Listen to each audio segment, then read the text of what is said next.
ERWC. You can follow us on social media. We can go, Stephanie, to that next slide.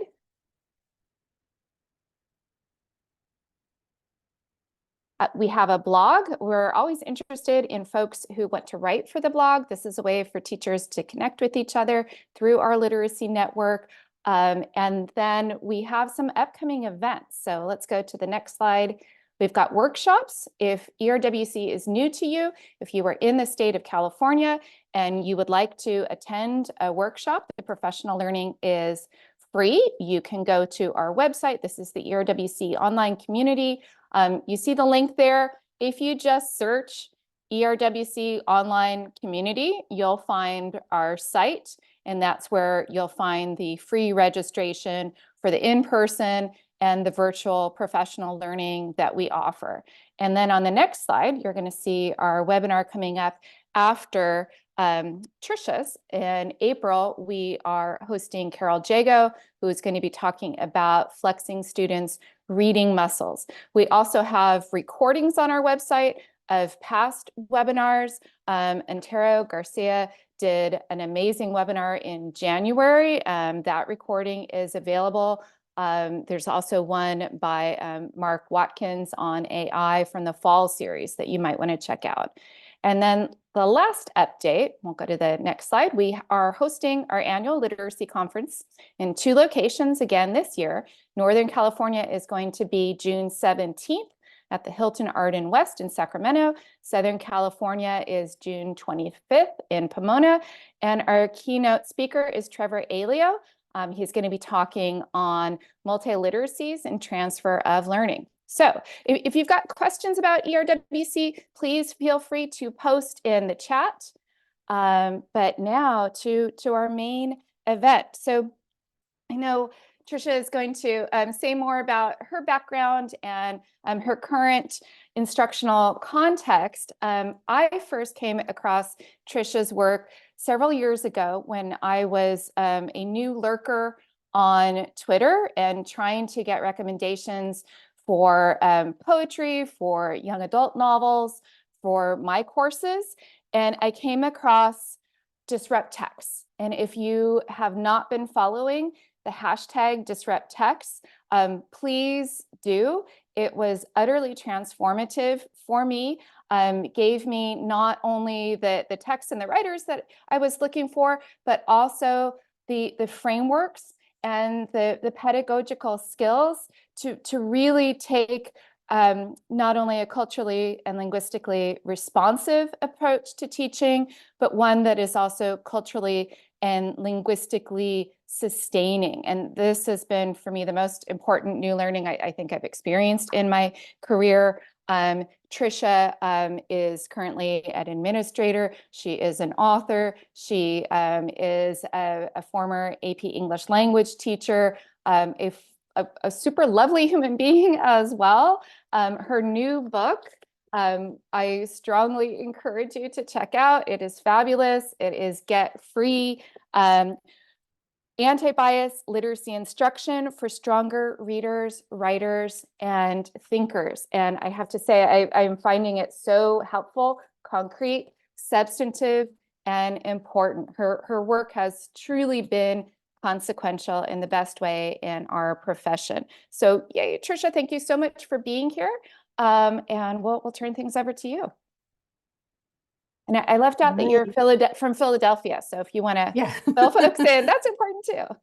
Yeah, thank you. Thank you, Jennifer. That was a very kind and generous introduction. Thank you so much. All right. Thank you all for being here tonight or this afternoon. I guess it's tonight here, but this afternoon, I guess, depending on where you are zooming in from. I'm going to go ahead and share my screen. I always warn people with my presentations that I tend to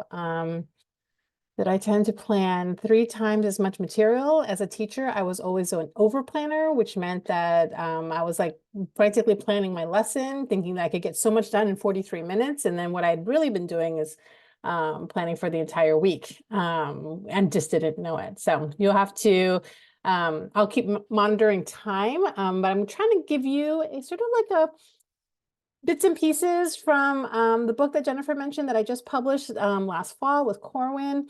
I'm going to begin tonight with something that I often begin with, and is actually from the foreword of the book, or from the introduction, which is an excerpt from a poem by Gwendolyn Brooks.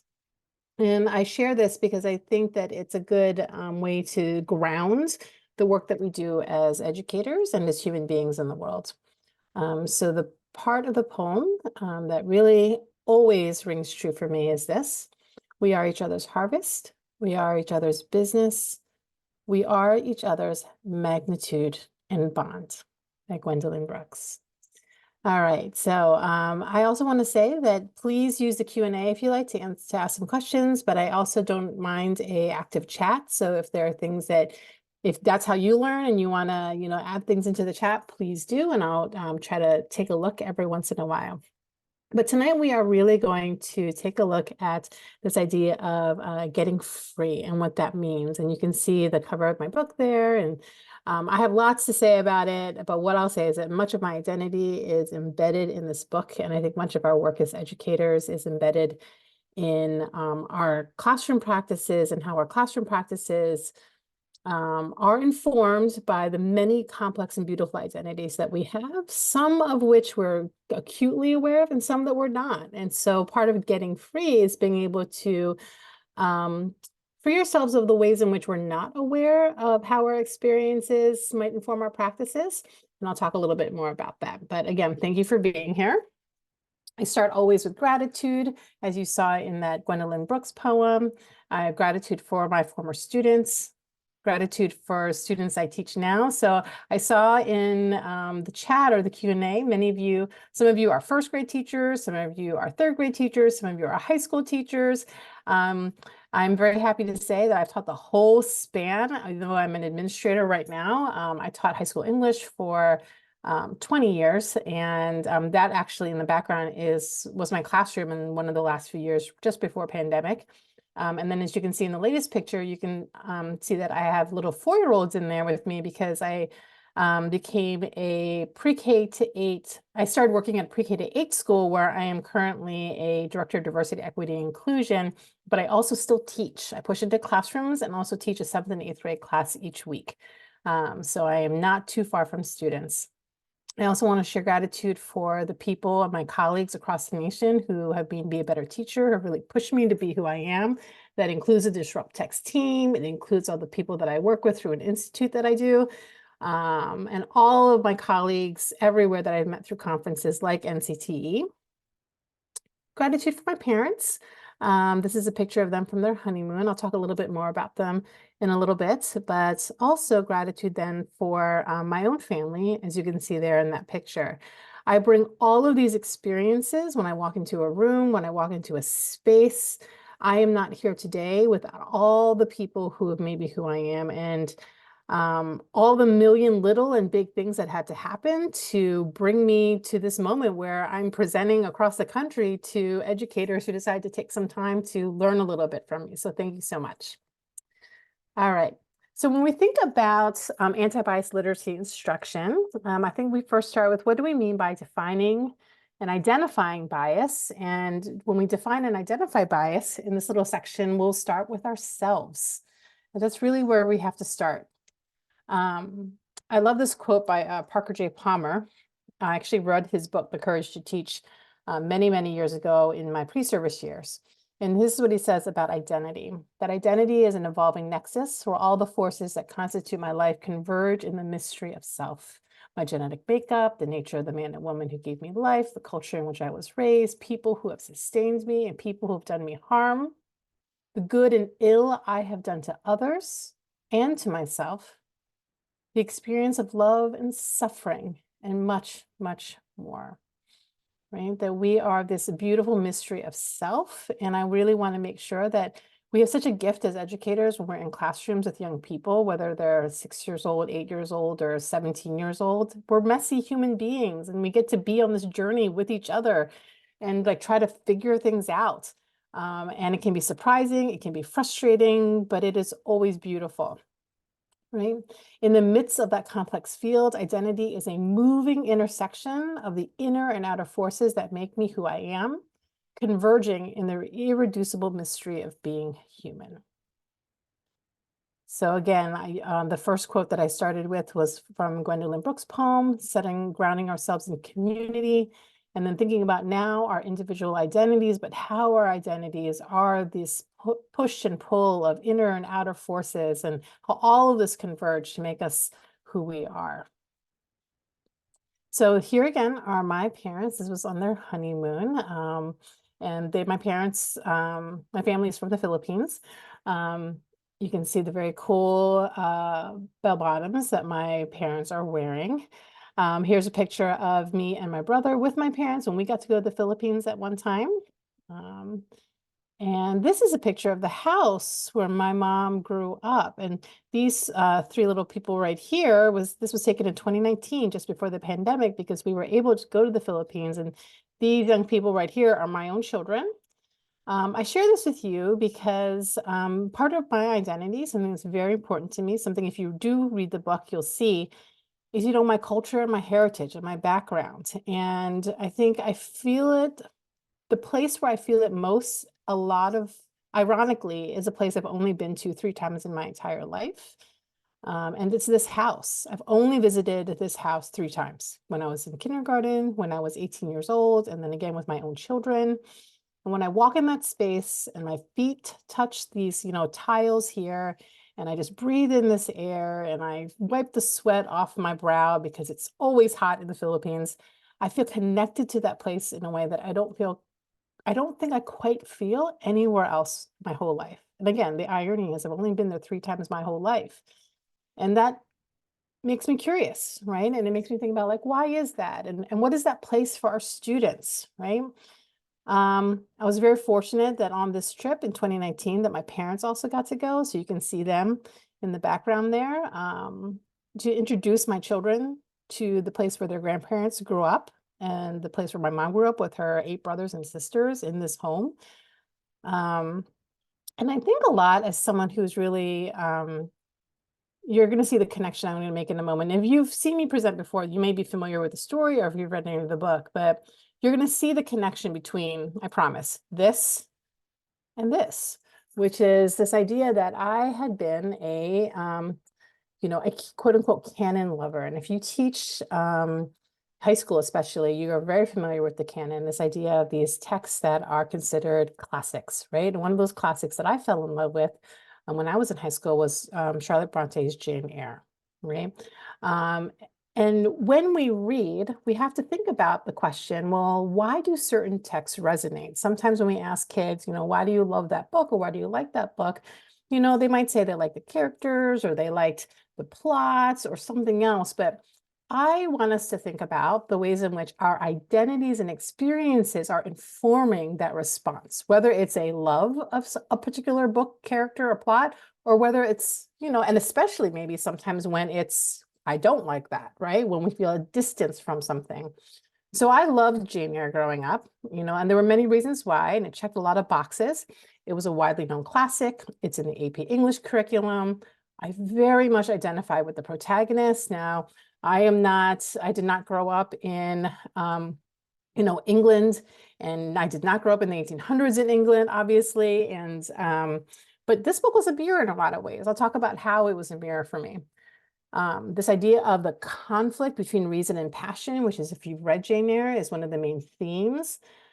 As someone who grew up with an immigrant mother, who always told me to, be reasonable and to save money and to be very practical. I remember when I was young, I thought to myself, oh, you know what? I want to be a fashion designer one day. And my mom was like, I knew very quickly when I said that, when I was my 6 or 7 year old self, my mom was like, you are not. Just the look that she gave you was like, no, we're not doing that. That's like the thing that you can do for fun on the side, maybe, right? So this conflict between reason and passion that I was experiencing in my own life, I didn't have words for it, but I was feeling that tension, and reading Jane Eyre articulated it and allowed me a place to explore it in a way that I hadn't thought about before. It was definitely considered feminist for its time. And obviously, as someone who has if you haven't picked up yet, I have a very strong mother. And so she raised, her goal was to raise a very strong daughter. And so the feminist message was very much one that resonated with me. And then, of course, it's a little bit of a love story. And if you know the book, you know that Jane, who's like I'm totally oversimplifying it, but basically the trope is, she's like the dutiful and sort of plain, plain Jane. And she falls in love with sort of the quote unquote quintessential quote bad boy, right? Um, and I'll be honest, there were parts of my growing up that primed me to like that kind of love story. When I went to college, then I read this book, Jean Rhys's White SOC, which is a counter narrative, right? And it's this counter narrative because it tells the story of Jane Eyre from a different character's perspective. And it actually tells the story of Jane Eyre from the perspective of Jane's love interest, Rochester, who I really wanted her to get with, throughout the book. Because again, I was really into that love story with the good girl and the bad boy kind of thing. But he actually already had a wife, and he had a wife that he imprisoned basically in the attic of their English manor. And in the original story, that character is, when I read it, I only saw her as an obstacle, someone that was in the way of the love story that was Jane and Rochester. And I had never really considered who was the person who was being ignored, right? And who was actually, the way Bronte describes her, as really, kind of othered. And so when I read Jean Rhys's story, which is a prequel and tells the story through the perspective of Antoinette, this is the name that she gives her in the story, then I realized, there is something else here that's going on. And I love counter narratives, but I also love what counter narratives teach us about ourselves. Okay. One of the things that I learned as I was doing more, sort of investigation of like why Jane Eyre resonated me and why later I would see the ways in which Jean Rhys's story would provoke some more critical thinking in myself, is this idea of understanding reader response in this critical way. And this is a beautiful essay by Tyrese L. Coleman about the ways in which the descriptions of dark skin of Rochester's wife are really things that put her off as a reader, right? That it's impossible to divorce yourself from something that you're reading, any text you read, despite the time in which the book was written. And this idea that the lens through which we experience a piece of fiction is always your own personal historical context, right? Because I think we've often heard kids say things like, especially in high school, like, well, that's what it was just like for that time, or these stereotypes are just, that's just how it was. And therefore we can't judge that time period by like our own modern standards. And yet we can't divorce who we are right now, like that reader we are right now, and all the things that make us human from that reading experience, right? And so this idea that there's a privilege of escapism in fiction, that if you are a reader of any kind of marginalized identity, that if there's something in the text that it is provocative, especially in a negative way, that escapism is a privilege that we are not afforded from that marginalized identity, right? So I know this is a very kind of sort of high level right now, but I hope that you'll sort of think, maybe this is a small story to think about, what stories have I encountered, re-encountered, thought again, and said, something is different about this. And it's different because we change as readers, right? And there are biases here, obviously, right? Remember my checklist? When I think about these biases, and I think about my experiences, let's go back to my little own story about, having my mother and my Filipino heritage and so on. Where did these come from? Well, so my biases came from the media, obviously. We've got Cinderella stories that primed me for that love story. I had I read Sweet Valley High all the time when I was growing up. Maybe some of you have as well. And the idea of like the good girl and the bad boy, that was there throughout. I think you can still pretty much turn on Netflix and see most teen movies and see that same trope going on. And then it was also primed to like a story like Jane Eyre, again, because of my immigrant parents, right? This idea of the American dream, the idea of, prioritizing reason over passion, and that success will therefore come. And just the same way Jane got her quote unquote reward by being married to Rochester by the end of the book. And of course, you know, when you think about your own viewing, there's a really great there was a podcast series many years ago. It was called I forget what it was pre-woke watching, and it was about having problematic faves. And I don't know how many of you have ever had this experience where you've watched something. I watched Gilmore Girls and Friends and so on. And then you watch them again after you become a different person, and then you suddenly realize, oh, wait, there are things in here that are making me uncomfortable because I, as a reader, have changed, right? We have that level of awareness that we didn't have before. And we can think about the ways that we can bring these experiences of, aha, wait, let me reflect to our students, okay? And here are some of just the little titles from that Slate series. All right. The other thing that I think is really important to think about is the dominant narratives that we have, right? So again, I told you a little bit about my parents' story. And, you know, the dominant narrative around my parents' story is that it's a story of the American dream, that my parents came here with literally a suitcase, and that through hard work and determination, and in parentheses, not being a troublemaker, they were able to achieve great success. And that's all true. I don't want to take anything away from my parents' story.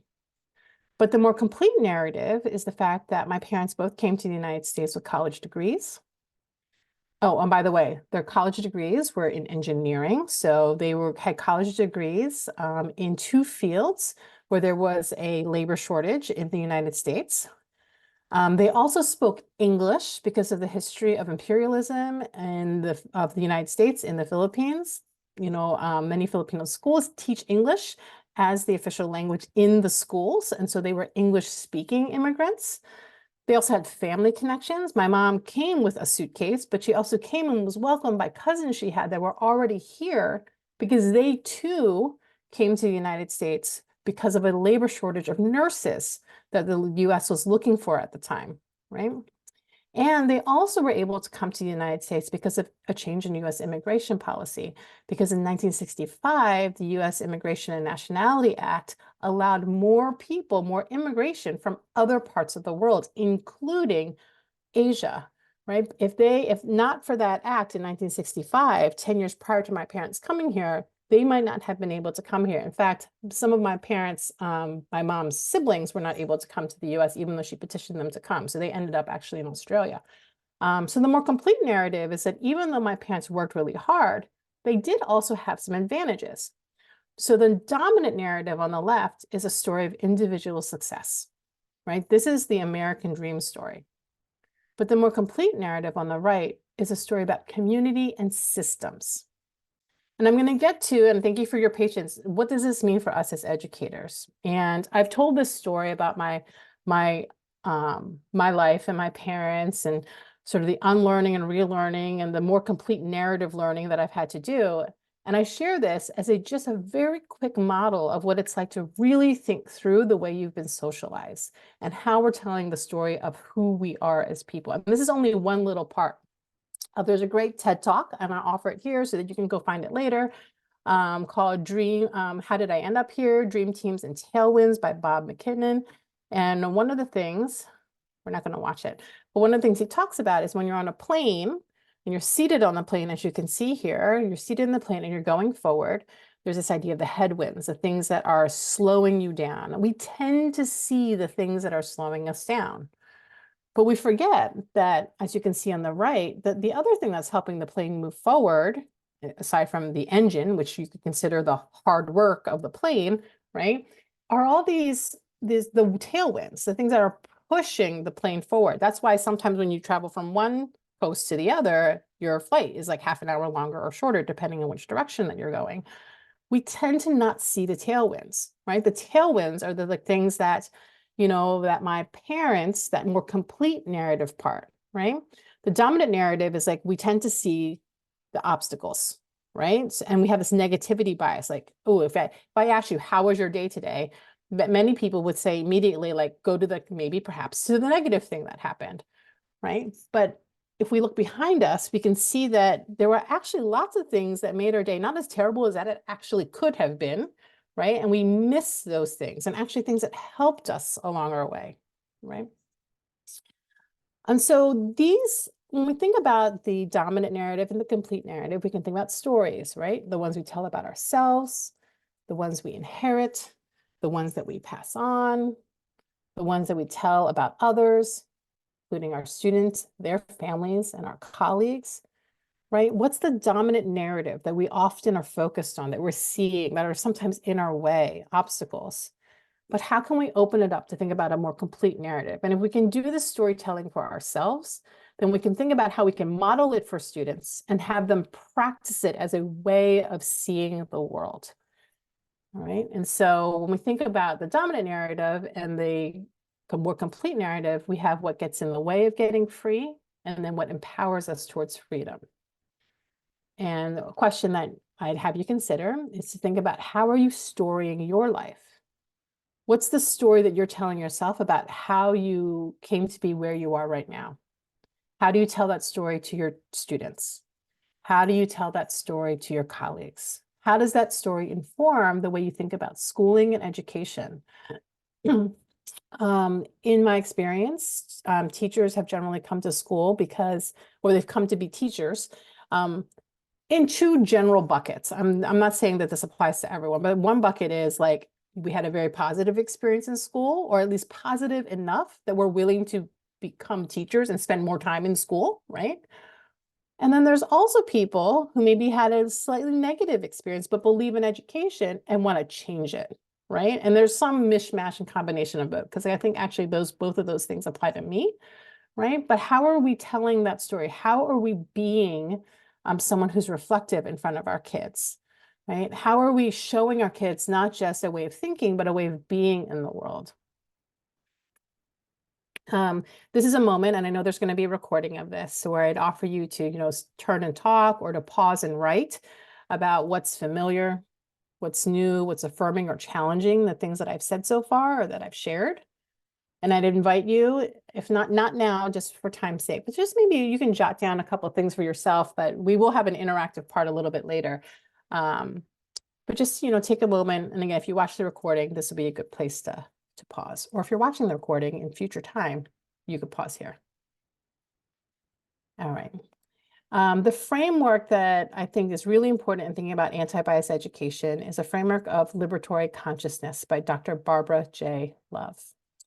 And Dr. Barbara J. Love says that a liberatory consciousness enables humans to live their lives in oppressive systems and institutions with awareness and intentionality, rather than on the basis of the socialization to which they have been subjective. Okay, so if you agree with the assumption that we in the United States, in this country, we live our lives amidst oppressive systems and institutions, we know that there is injustice, we know that things are not fair, right? And therefore, we know that oppressive systems are happening around us. How can we live our lives with awareness and intentionality around that, rather than just moving through unaware and based on the socialization of biases that we have? So liberatory consciousness enables humans to maintain an awareness of these dynamics, right? So I can be aware of the ways in which oppression is happening. But, one reaction might be like, oh, the world is terrible. I know I feel that way sometimes when I scroll through my newsfeed. But a liberatory consciousness means I don't give into the despair and that hopelessness about that condition. I still maintain an awareness of the role that I play and we all play in the maintenance of the system. And I don't blame you or me, right, for the roles that we play, because we kind of inherited the system. But I have to practice intentionality about how to change it, right? This idea that I can be aware, I have to make a decision not to give into hopelessness about these things. I'm not going to engage in shame and blame around myself or others. But what I am going to do is be responsible and practice intentionality about changing these systems. Right?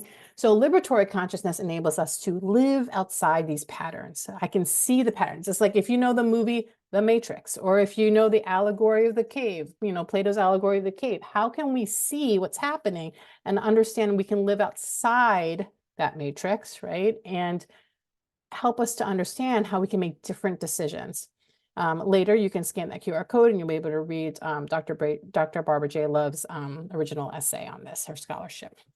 I'll move through this part very quickly, just because, for time's sake, because I do want to get to some of our practices. But, the first step in developing a liberatory consciousness is awareness. We start to notice. We're like, I wonder why certain families never come to back to school night.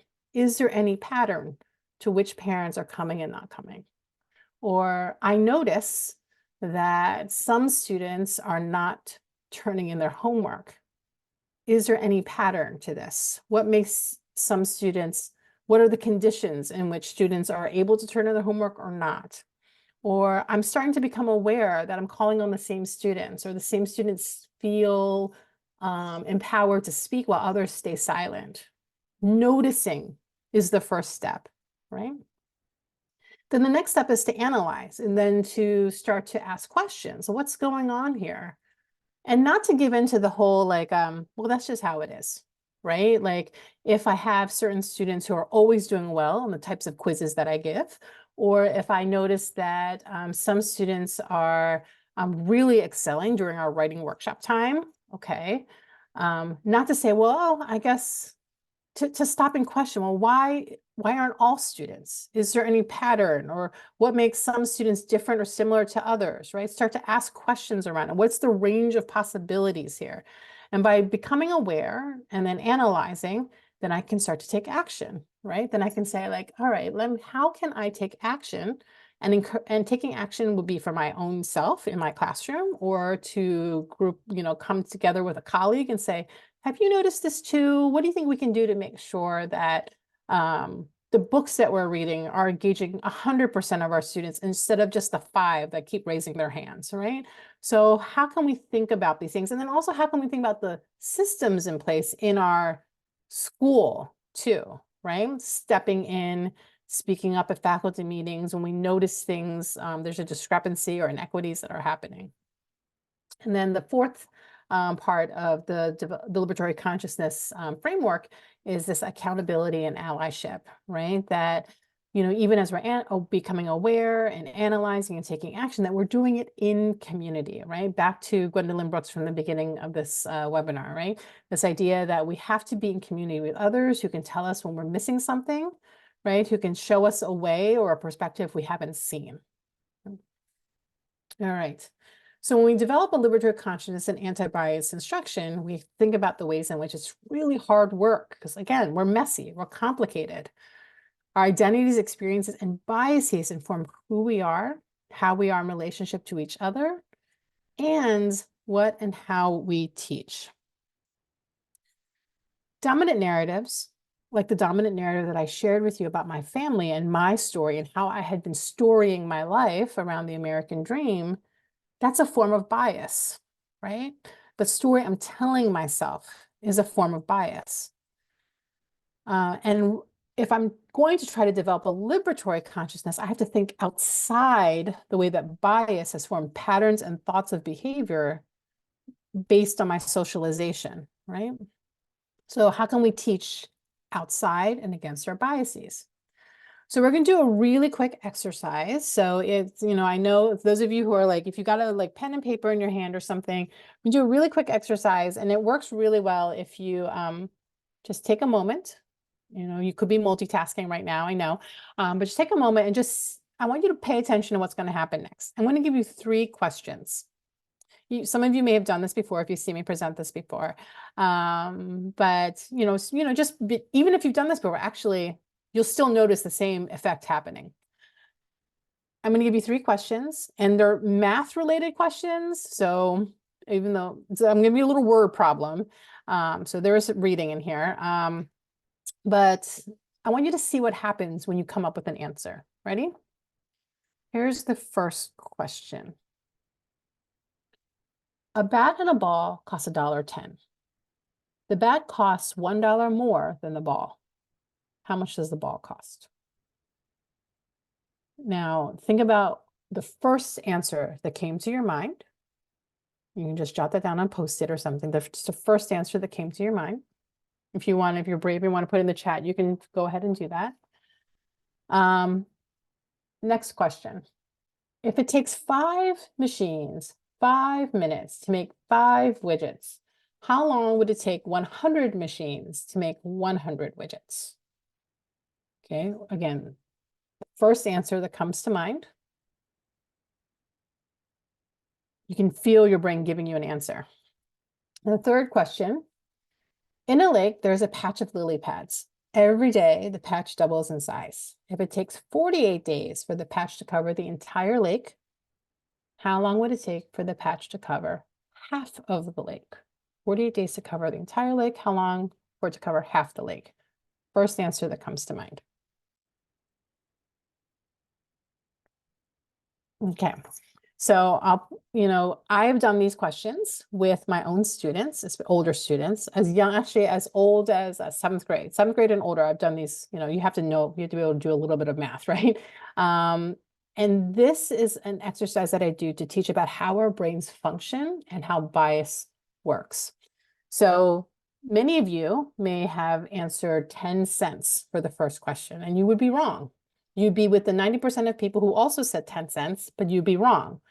And one of the reasons you come to 10 cents is because it's easy. The easiest problem to solve by looking at the numbers in question number 1 is just 110 minus 1, right? $1.10 minus $1, 10 cents.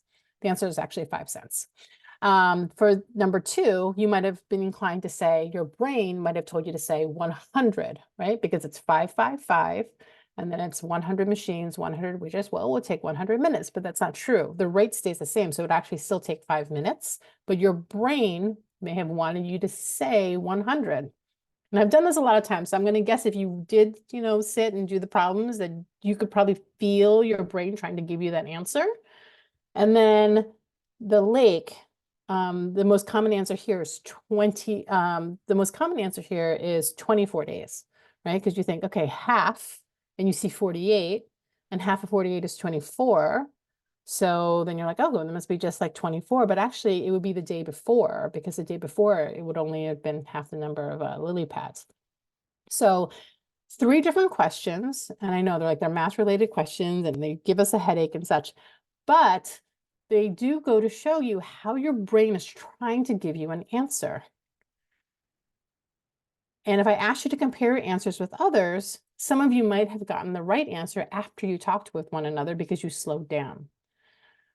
In urban planning, we've seen all of this, right? These what they call desire lines, right? You can see there's perfectly paved roads, and then yet people are still walking through because they're always trying to get from point A to point B the fastest way possible.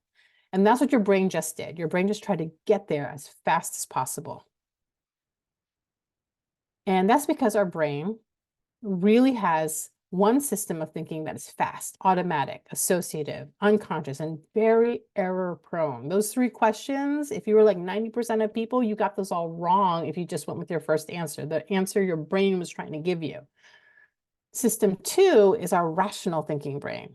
It's a part of our brain that's slow and effortful, logical, conscious, and reliable, right? Like if I gave you more time and you really sat through those questions and you really didn't want to do it and your brain hurt, but you would have been right. You would have been more reliable in terms of your answers.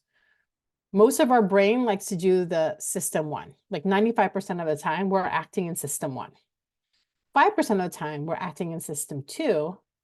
And that's the part that we're really trying to help kids develop when they're in school, right? It's the part of the brain, it's the reaction that we get from kids when we try to get them to do something that's hard and they're like, oh, I know, I have to think about this, right? Because we're trying to slow their thinking down. And that's what biases really are. They're just these mental shortcuts. Our brain just makes these shortcuts and they just go from point A to point B, and they're neither good or bad, right? They're actually, from an evolutionary standpoint, they actually help us survive, right? I don't have to do a lot of thinking when I see danger because I'm like, danger, and I have to, get out of the way. But they're just there, right? Our brain is doing so much processing. Like right now, there's so many different stimuli that I'm experiencing right now. There's the chair, there's the sound of my own voice, there's the way my elbows feel on this table, there's like the light that's coming from the side. I can't pay attention to all of this stuff. my brain has to make a decision about what to focus on. And a bias is a way of just focusing very quickly. However, it can be very error prone, so it's not neutral in the impact. Some biases that we see, and I really think of this from like a cognitive science perspective, here are some biases. There are 10 that I list here. And I'll show you in a few minutes like where you can learn more about them too. The anchoring bias, curse of knowledge, nostalgia, in-group bias, just world hypothesis, fundamental attribution error, availability, sunk cost, IKEA effect, confirmation bias. So we've seen, you probably have all heard of confirmation bias, I'm sure. In the book, I explain a few of these others, but I want us to think about how we might be inclined or susceptible to some of these biases in our work as teachers. So the anchoring bias is a practice in which we allow initial information to disproportionately affect our subsequent judgment.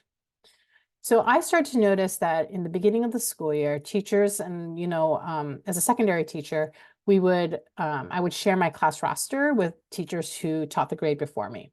And then I would get all this information from teachers from the previous grade. And they would say things like, oh, so-and-so is this. Oh, I love that student. Or you got to watch out for this one, right?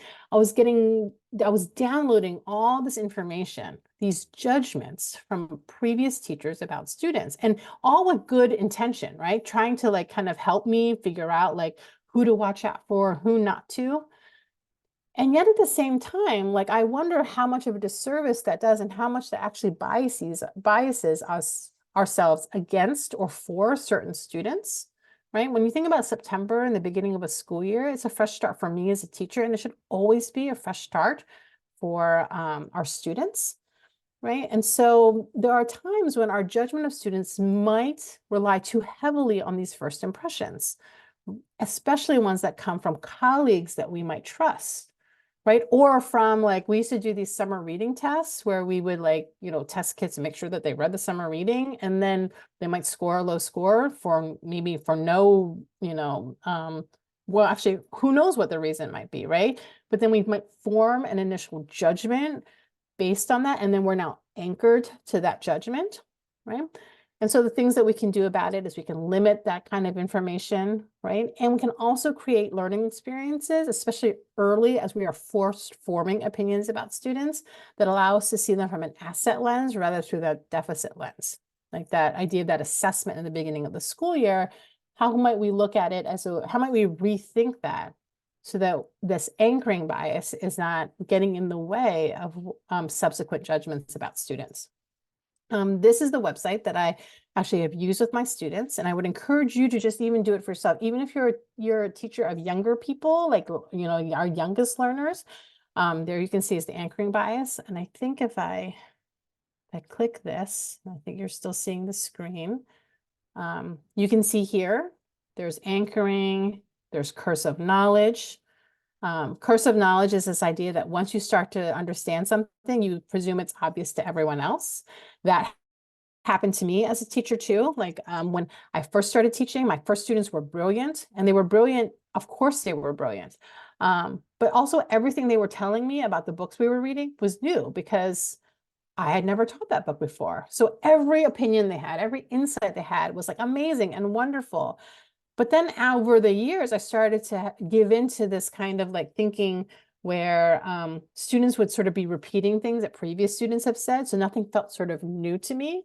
Or because I've been teaching the book so long, I just figured that they would get it. Like, why don't they get this part? Or why don't they understand this? Why didn't they see this foreshadowing or whatever it might be? Or in their writing, why is their writing this way or that way, right? And sometimes what happens is we might know so much about a topic that it actually becomes harder for us sometimes to appreciate what it's like to learn about that from the first day, right? That for us, it might be the 20th time we've done something with the 1,000th student that we've done it with.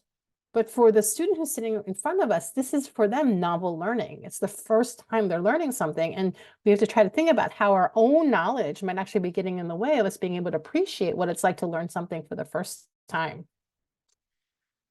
All right. So again, that's the curse of knowledge, right? When our expertise sort of gets in that way. And one of the things that I used to do that I would love to do with kids is I used to teach, I would make it a point to make sure I taught something new that I had not even read before or had not even studied before.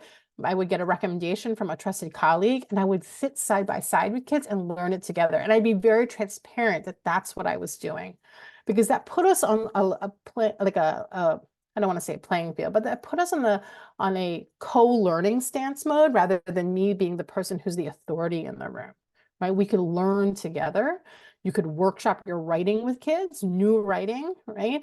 Show them what a really messy draft looks like and write in the moment. You know, this idea of workshop writing, right? I write when they're writing, I'm writing. Like that's how it should be. I'm not doing anything else in the classroom. I'm in my notebook too with them. How do we position ourselves as co-learners, especially learners of new knowledge together, so that our expertise doesn't get in the way? And there's lots of other ones like that list of 10 biases. I could go on and on. There's nostalgia bias, the idea that kids, these days know all the things that kids used to be able to know.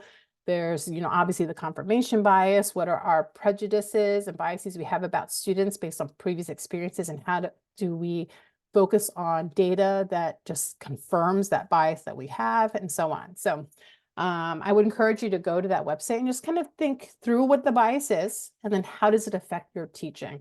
Where does it show up in your classroom practice? And then I would invite you, if you're a teacher of older kids, to do that with kids. We have biases in our literacy practices as well, right? One dominant practice we have in our schools, I think, is often teaching stories of individual heroism over stories of collective action and community, right? Stories that focus on the hero's journey. What about communities? How many stories do we have of communities coming together? Not a single person who did something great. In a lot of ways, the story of US history is a story of capital G, great, capital M, men. And actually, it's not even men, it's like man, right? Like it's the story as we go through history, individual stories of greatness. How can we teach against that bias and teach more stories about collective action together? How can we focus less on individual effort and more thinking about responsibility, more thinking around social context and circumstances, right? Instead of thinking about like what an individual can or can't do, to then shift our thinking to what is the context in which an individual is able to complete work or not complete work, or able to participate and engage with the curriculum fully or not. What are the conditions in my classroom and in the school, not just attributing to the student themselves. Too often, and I was very much guilty of this because it was easy to grade this kind of stuff as a high school teacher, right? Prioritizing content recall over skill application, right? The idea, it's easy to grade like when you give a pop quiz about like, random facts in something versus really trying to focus instead on how can we take skills and apply them across different contexts rather than just rely on pure memorization. I think we'll skip this one for now. No, actually, no, we won't skip this one for now. But although I've given it away a little bit. But here's what we'll do now. And if you're watching the recording, you can stop and do this together. So you're going to see 10 words for 10 seconds. You're going to read the words carefully. All right. And you're not gonna, and also I'm not there because you don't write anything down. You're just looking at the words. Okay. And then that will be it. Okay, let me take. All right, here are the words.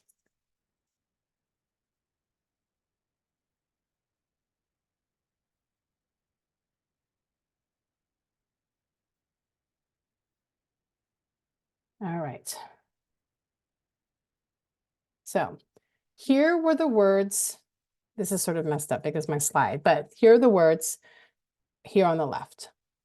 The way this exercise goes, and I would challenge you to do with your students. We're kind of doing I'm going to walk you through what you would do with your students.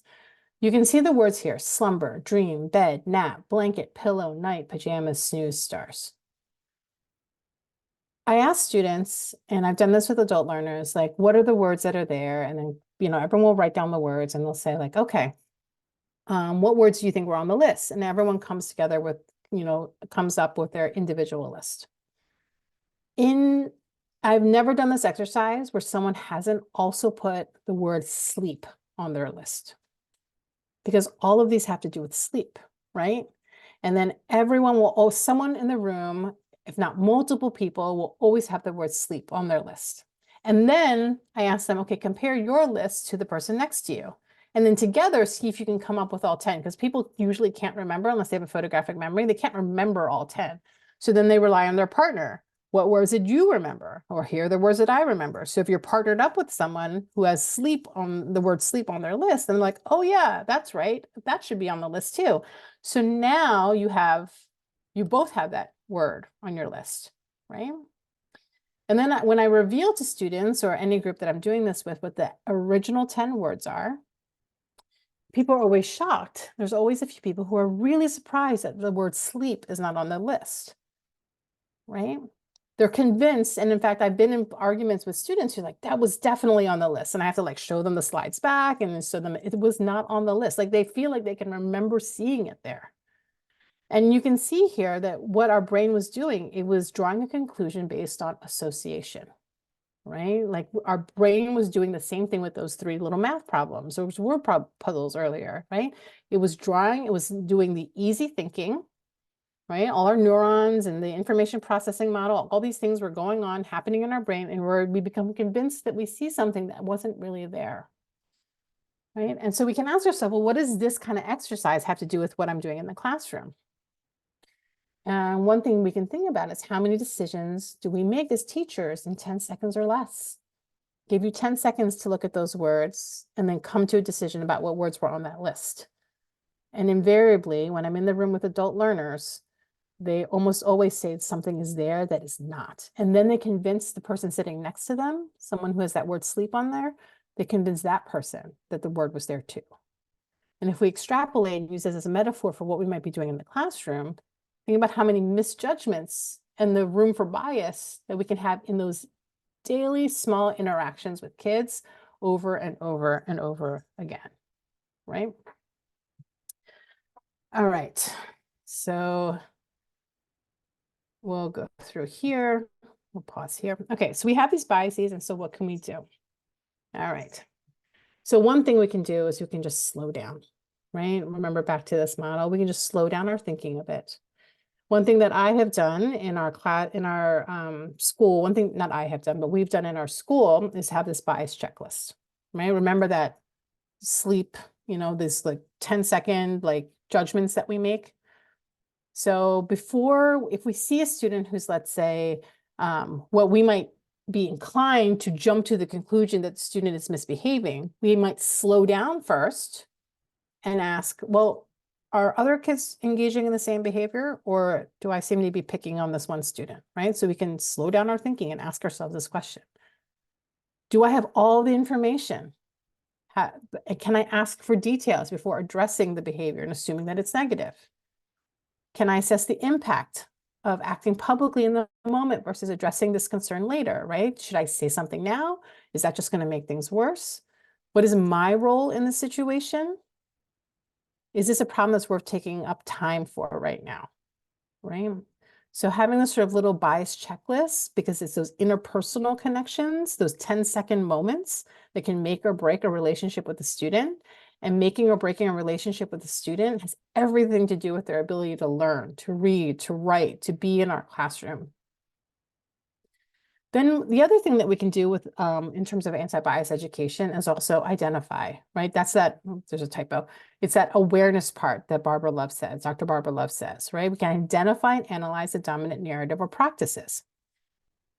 We can think about the dominant narratives or practices around curriculum, right? This is an example, one framework of thinking about curriculum. Look at the different forms of bias in curriculum, how some groups are excluded, the stereotyping that's in there, that there might be a single perspective. There's linguistic bias in our curriculum, right? There's the illusion of equity or diversity, but really it's not really present in the book itself, right? Or there's a text in which there's an incident that is problematic, maybe even racist or discriminatory in the book, and maybe we gloss over it because we don't want to talk about that issue right now. We just hope kids don't pick up on it, right? So what are these biases in our curriculum? How do these show up, right? How can we identify them and then analyze them? Speaking of counter narratives and teaching the counter narratives, one thing that is so powerful, identify the dominant narrative and teach the counter narrative. What's really powerful is that there's all this research that shows how important it is to teach counter narratives, right? Take a look at the third bullet point. When radicalized individuals who have acted violently toward the quote out group are involved in a counter narrative intervention. In other words, they're shown a counter narrative, a different perspective or a different story about people that they might have a prejudice against, a false belief against. Engaging in counter narrative intervention actually shows a statistically significant reduction in that violent behavior. So again, we have to teach these counter narratives. And so when we think about the curriculum, we can think about, this is a classic one, The Great Gatsby is this idea of the American dream, right? But so is A Raisin in the Sun. How do we teach these in conversation with each other rather than have the one text that is supposed to be representative? When we think about books that are about war, especially there's so much Vietnamese war literature, right? We might think about a text like Fallen Angels by Walter Gene Myers, but we can also think about, are we also teaching about the impact of war on the people who aren't soldiers, right? Do we think about, like, for example, the best that we could do is a graphic memoir about the impact of the Vietnam War, right? How do we look at war from a different perspective, from a counter narrative approach? And then, of course, there's things like this. This is very similar to the one that I told you about before with Jane Eyre and Wiser Guess of C. How might we think about Pride and Prejudice by Jane Austen, but put it in conversation with Pride? And actually, one of the most powerful things we can do is also flip them, right? We can teach the counter narrative first, and then say, you know what, this was in response to something, and here we're going to read this, what it was in response to, right? Because positionality is also important. And then, of course, we can always think about going from the story to many, many complex stories. Here is just a handful, a small sliver of some of the books around Native Indigenous literature that I've taught.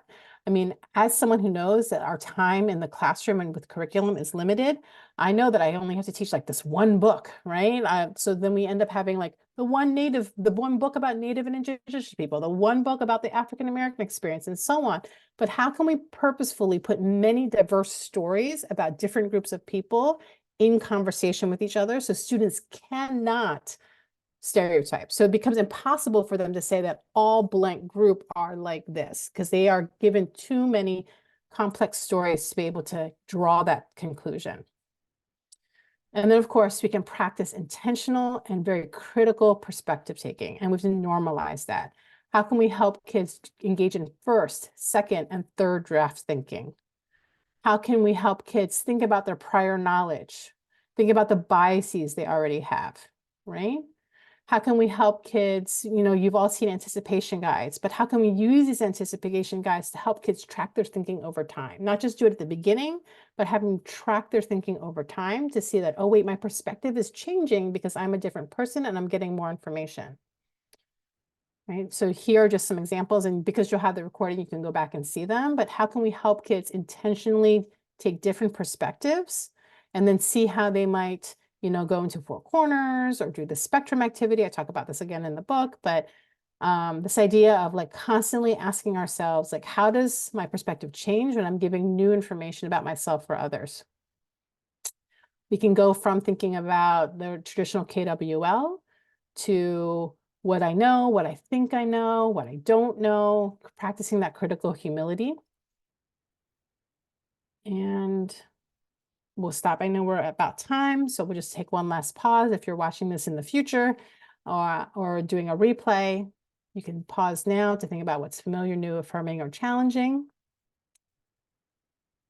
And I'll leave you with some words from a student who wrote me a card a few years, many years ago, actually, at this point, who said that the best teachers are those who show you where to look, but don't tell you what to see.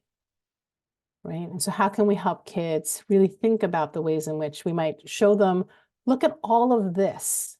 What do you see? And how can we honor what they see? and do it in a way that's more complex and beautiful and does justice to who they are. So thank you all so much for everything. I know I went a little bit over time, and I'll end there. Thank you, Jennifer. I'll turn Tricia, it back to you. that was amazing. Thank you so much. People are asking about your book. It is Get Free Anti-Literacy Instruction for Stronger Readers, Writers, and Thinkers. We are giving away copies of this. I just put our book winners in the chat. Please email me your shipping address so we can send you your book. That's Christina Graham, Pamela Salazar, Shauna Hill, Michelle Lambeth, and Christine Rashu. And please let me know if I mispronounced any names. Tricia, if you have time for a couple questions. Yeah, as long as people are okay. Okay. You know, if you're here, I'm here. Awesome. Thank you. So we had a question from James Donahue. What is the significance of feeling uncomfortable while reading? And how do we measure if this can be a positive reaction? Yeah, so I think so I think one thing that's really important is to think about is feeling as communication. And we have to talk to kids about that. That when feelings are our body's way of communicating something to us, so we have to listen to that feeling. So if I'm feeling challenged or uncomfortable by something, we can be curious about it. Like, where's that coming from? Like, why does that make me uncomfortable? Like, what is going on here? And then if we've done really strong and consistent identity work, like that's grounded in our practice, then kids can start to make connections. Well, maybe it's because when I grew up, I learned this, right? Or maybe it's because in my family, we talked about this and I never really saw that perspective. Or maybe it's because, you know what, I don't know anyone from that culture or background, right? I grew up, I'm starting to become aware of the ways in which my experience is limited. And the only thing I know about other groups of people are from what I absorb on television, right? So I think that discomfort is a really positive thing because it's an opportunity to learn, right? And it's an opportunity to show us the way to what more we need to learn. So I always try to frame that in classrooms in that kind of way. And we can do that by modeling. We just have to keep modeling that for kids over and over again. Yeah. Thank you so much.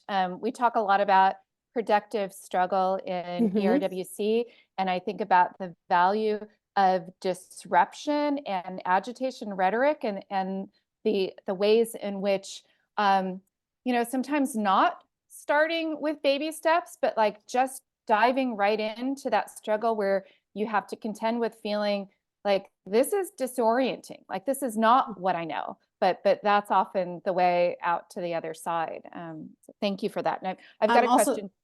Yeah. I'm just going to quickly put I mentioned this in the book, but I'm also going to put this in this essay, I'm Willing to be Disturbed by Margaret Wheatley. Is amazing. It was like a core text in the beginning of the school year that I consistently did. And it's really this idea, I talk about kids like disturb. What does that mean? Like they have a negative connotation. And she really frames it like we have to be willing to be disturbed. We have to be willing to see information that is going to disrupt something inside of us and be curious about it. So that's a beautiful essay that is very accessible for kids of like really a lot of middle school and older. Thank you. And thank you for what you had shared too about counter narrative as methodology, as a way to bring in different stories and promote critical thinking. I wanted to ask you in how your story as a teacher has changed. Oh, so I think one big way that my story as a teacher has changed, like that whole story that I shared at the beginning that I've been telling like for goodness knows how long, I wouldn't have been able to tell that story when I started in my first half of my career. Like I think about when I taught in a predominantly white school district and and I remember kids, and when I was very young, I was in like my early 20s, kids would sort of like look at me and they kind of would ask, they would like, they would ask that question, where are you from? But they were asking it in a way that was very innocent. Like I never took offense to it necessarily, but they asked it in a way like, where's your family from? And they were curious and they wanted to know. And I remember always like shutting down like that personal part of who I am.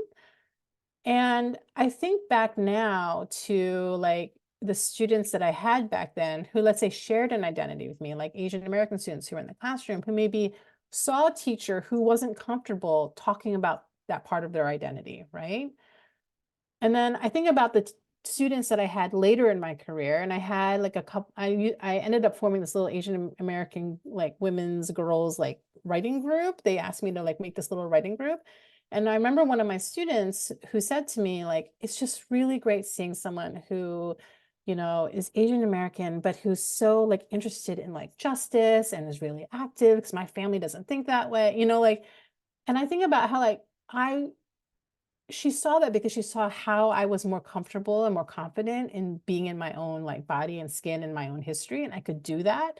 And my first, half of my career kids didn't have that model in front of them, right? And it was instead the model of silence, the model of just do your own work, the model of read this canon.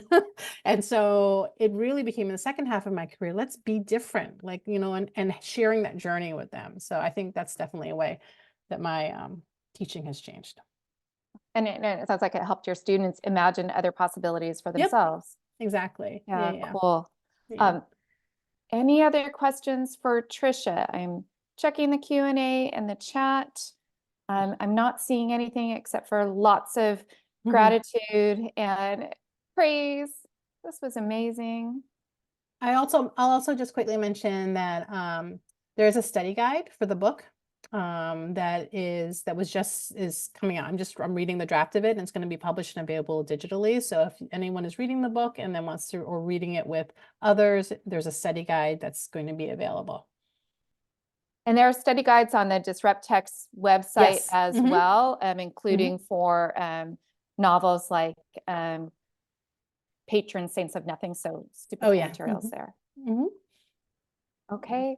Well, thank you so much, Tricia. This Thank was you. tremendously helpful, and it's always a privilege to learn from you. Yay. Thank you so much. Thank you, everyone. And I see someone is already doing a book study, so that's amazing. Reach out to me if you have a little group of people doing a book study and you want to do a little Q&A, just reach out to me. You can find me on my website. Great. Thanks, everyone. Have a All right. good Thank night. you.